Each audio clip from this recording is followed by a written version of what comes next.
un peu à s'en prendre à ces pays où règne paix, bien-être et démocratie. Oui. Oui, en effet, Haïti et certains pays africains, c'est pas tout à fait ça non plus. J'en ai rien à carrer, André. Mes amis dictateurs africains et mes copains tortionnaires sud-américains n'ont pas de leçons à recevoir de la part d'un homme qui a un renard mort sur la terre. J'en appelle d'ailleurs à mon ami Kim Jong-un. Ah, pourquoi exactement? Je lui dis, vas-y mon Kimounet, Oui. balancez une ogive dans son gros cul nourri au hamburger à cet abruti. Enfin, Jack Lang, vous pouvez pas souhaiter une chose pareille. Je m'en bats les roustons, Léon. J'ai aujourd'hui 78 ans et je suis en droit de faire ma crise d'ado. Hashtag, faut pas me casser les yeux coups, Jean-Loup. Aujourd'hui, mercredi, c'est le jour des sorties ciné. Nous accueillons donc Monsieur Eddy et ses invités qui commentent l'actualité du 7e art dans On refait le film. Le 24 juin. Bonjour Michel. Bonjour Mr. Calvi. Je dis Mr. Calvi. Aujourd'hui, dans On refait le film, nous ne parlerons pas du film culte de Douglas Hardcock. Oui, l'immense Douglas Hardcock, à ne pas confondre avec Michael Langdick, Non, pas le même. qui tourna en 1954 Le Grand Canyon de la Rouquine. Un film de la Fox, réalisé en décor naturel dans le Colorado. L'histoire, ça sympathique d'ailleurs, d'une équipe de baseball qui tombe en panne près d'un ranch tenu par une rouquine célibataire qui élève des étalons. Eh oui. Oui, c'est dommage, Monsieur Eddy, on n'en parlera pas, mais on parlera plutôt de l'actualité cinéma de la semaine, n'est-ce pas? Ah oui, une actualité qui a suivi pour nous Bertrand Tavernier, car Oui, Bertrand, oui. Bertrand et moi, on est de la même tribu. Oui, alors moi, comme il pleuvait beaucoup, je suis allé au festival du film sinistre de Neux-les-Mines et j'ai vu La Douleur. La Douleur, je vous le dis, je vous donne le pitch, comme disent ceux qui parlent un très bon français. C'est un film d'Emmanuel Finkiel, d'après Marguerite Duras, qui sort aujourd'hui. Bon, alors que dire? Le film porte bien son nom, La Douleur, voilà, celle du spectateur.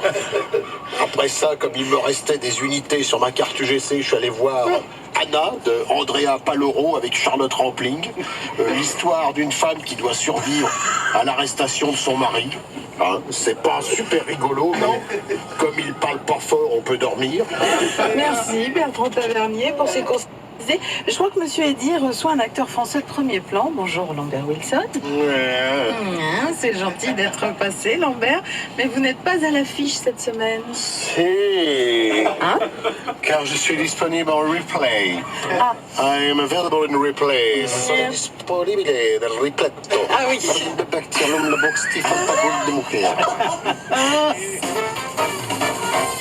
Concomitamment à l'annonce de l'abandon du projet d'aéroport à Notre-Dame-des-Landes, un important dispositif policier a été déployé sur place. Une brigade d'élite a même été transférée de Saint-Tropez pour surveiller la ZAD. Oh mon Dieu.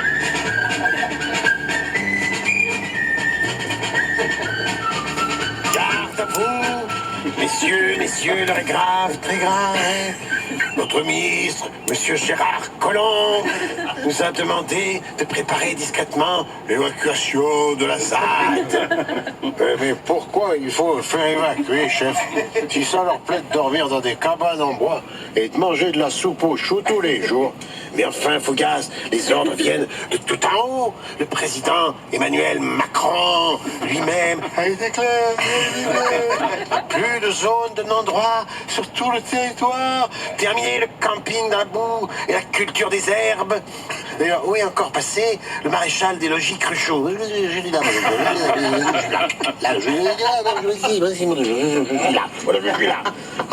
Il fait peur, Cruchot. Qu'est-ce que c'est que cet accoutrement, cette chemise à fleurs, ce sarouel informe, ce bandeau autour du crâne et cette barbe hirsute?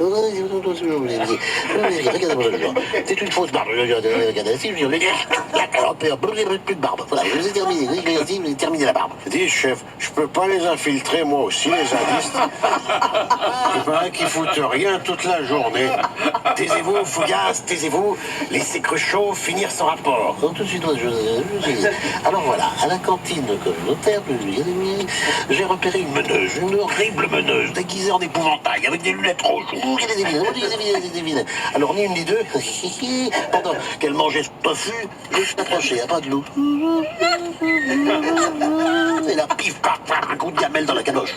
Clic, clac. Les menottes, je l'ai enfermée dans son sac de couchage. Voilà. Quand elle s'est réveillée, elle a dit des choses en norvégien. Montrez-moi la suspecte, Cruchot. Voilà. Voilà, il est un petit peu cabossé. J'ai les pieds. Je ne suis pas content. Je ne le suis pas. Je me plaindrai à la Commission européenne des droits de l'homme. Ah, cet accent norvégien coupé au couteau, cette coiffure de hibou, ces lunettes de pif gadget. Vous avez arrêté, pas jolie, Cruchot. Elle va se plaindre auprès de Nicolas Hulot. Et je vais être affecté à la surveillance d'Edouard Balladur. Il va me demander de cirer ses chaussures et de sortir sa femme. Ah!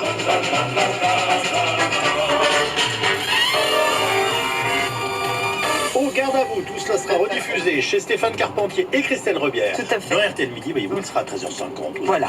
Et bien entendu, sur le site RTL.fr, on se retrouve demain jeudi.